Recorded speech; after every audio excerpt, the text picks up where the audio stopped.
احمد مسعود په مسکو کې په یوه ناسته کې ویلي موږ به له طالبانو سره هغه وخت جوړجاړی وکړو او لاس به ورسره د ورورۍ ورکړو کله چې هغوی زموږ دغه شرطونه ومنل. احمد مسعود تازه طالبانو ته یو شرط ټاکلی دی او احمد مسعود دا هم ویلي چې افغان جنۍ مکتبونه دې خلاص کړی شي.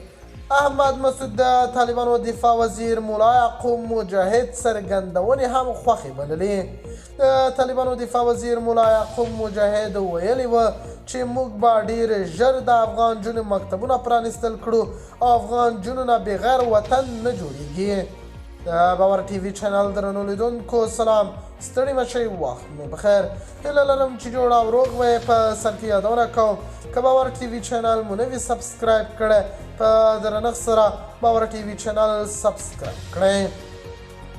د په مسکو په ناسته کې ښاغلی مسعود د طالبانو پر حکومت نیوکې کړې وې چې د نوموړي په ټکو د ټولنې نیمایي وګړي له لیک لوسته لرې ساتلي دي.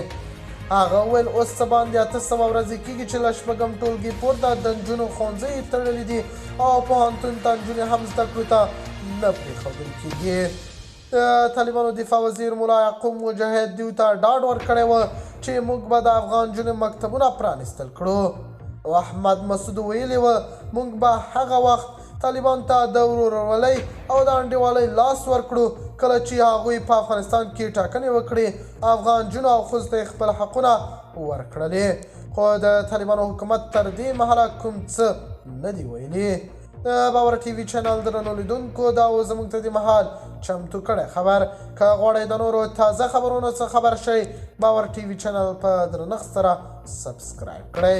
د الله په امان، تر بیا ښې چارې.